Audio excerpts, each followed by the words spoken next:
SK sir hats off போங்க. சில பேர்லாம் ஒரு வருஷம் பண்ணுவாங்க, இதை 2 வருஷம் பண்ணுவாங்க. நீங்க 7 வருஷமா பண்ணிக்கிட்டு இருக்கிறீங்க. இந்த செயல் ரொம்ப ரொம்ப பாராட்டக்கூடிய ஒரு விஷயம் அப்படின்னு நிறைய பேர் சோஷியல் மீடியால பேசிக்கிட்டு இருக்கிறாங்க.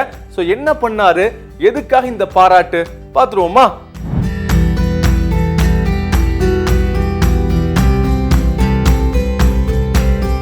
சிவகார்த்திகேயன் தமிழ் சினிமால இப்போ ஒரு முக்கியமான நடிகராக இருந்துகிட்டு இருக்கிறார். அவருடைய படங்கள் பாக்ஸ் ஆஃபீஸில் பட்டை கிளப்பிக்கிட்டு இருக்கு. கோட் படத்துல கூட தளபதி விஜய் இந்தாங்க சிவா துப்பாக்கி அப்படின்னு கொடுத்ததுக்கு அப்புறமா அமரன் படத்துல அந்த துப்பாக்கியை வாங்கி என்னென்ன மேஜிக் பண்ணார் அப்படின்னு நம்மளே பார்த்துருப்போம். அந்த வகையில பெரிய பெரிய ஹீரோஸ் நிறைய பேர்கிட்ட நிறைய காசு இருந்தா கூட உதவி பண்றாங்களான்னு கேட்டீங்கன்னா சந்தேகம் தான். ஆனாலும் பாத்தீங்கன்னா எஸ்கே அவரால் முடிஞ்ச அளவுக்கு நிறைய உதவிகளை பண்ணிட்டு இருக்கிறார் அப்படின்னு நிறைய சோஷியல் மீடியால பார்க்க முடியுது. அந்த வகையில நந்தன் படத்தை இயக்குன இரா சரவணன் அவர்கள் இவரை பாராட்டி ஒரு பதிவை போட்டிருக்கிறார். அதை பார்த்துட்டு எஸ்கே வேற லெவல்ப்பா அப்படின்னு பல பேர் பேசிக்கிட்டு இருக்கிறாங்க. ஸோ அந்த பதிவில் என்ன சொல்லியிருந்தாருன்னு பார்த்தீங்கன்னா, அண்ணன் நெல் ஜெயராமன் அவர்கள் மறைந்ததுக்கு அப்புறமா பார்த்தீங்கன்னா அவருடைய மகன் படிப்பு செலவை ஏற்பதாக எஸ்கே சொன்னாரு. இப்படி சொல்றவங்க அதை அப்போதைக்கு உதவுற மாதிரி காட்டுவாங்க.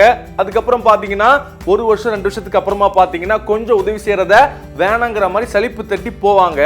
அதுவே ஒரு 3-4 வருஷம் ஆயிடுச்சு அப்படின்னா என்னது நான் சொன்னா அதெல்லாம் சும்மா சொல்லுவாங்க அப்படிங்கிற மாதிரி கடந்துட்டு போயிடுவாங்க. ஆனா கிட்டத்தட்ட 7 வருஷம் ஆகியும் அதை சொன்னதை செஞ்சுக்கிட்டே இருக்கிறாரு எஸ்கே. இந்த விஷயம்லாம் ரொம்ப பாராட்டப்பட வேண்டிய விஷயம் தான். என்ன காரணம் அப்படின்னு பாத்தீங்கன்னா, இப்போதைக்கு நெல் ஜெயராமன் அவர்களுடைய மகன் வந்து படிச்சு முடிச்சிட்டாரு ஸ்கூலு. அடுத்தது பாத்தீங்க அப்படின்னா அவர் காலேஜுக்கு போகணும். இப்போ வரைக்கும் அவருடைய ஸ்கூல் ஃபீஸை கட்டினது எஸ்கே தான்.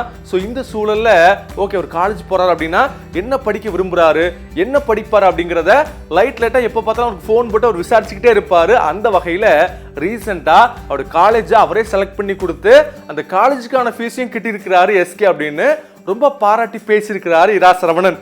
இவர் இப்படி பாக்குறப்ப ஒன்னு எனக்கு நினைவு வருது. அதாவது ஒரு தனியார் மருத்துவமனையில நெல் ஜெயராமன் நாங்க சேர்த்திருந்தோம். அந்த நேரத்துல டாக்டர்ஸ் எல்லாம் சொல்லிட்டாங்க ஒண்ணுமே பண்ண முடியாது அப்படின்னு கையை விரிச்சிட்டாங்க. அந்த நேரத்துல பாண்டிச்சேரியில ஷூட்டிங்ல இருந்தாரு எஸ்கே. அப்போ ஓடோடி வந்தாரு, நீங்க கவலைப்படாதீங்கன்னு நான் இருக்கேன் அப்படின்னு சொன்னாரு.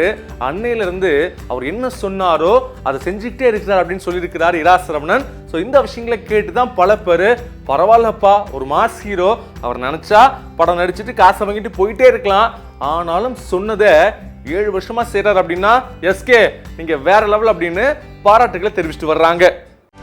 செய்திகளை உடனுக்குடனும் துல்லியமாகவும் தெரிந்து கொள்ள சப்ஸ்கிரைப் பண்ணுங்க.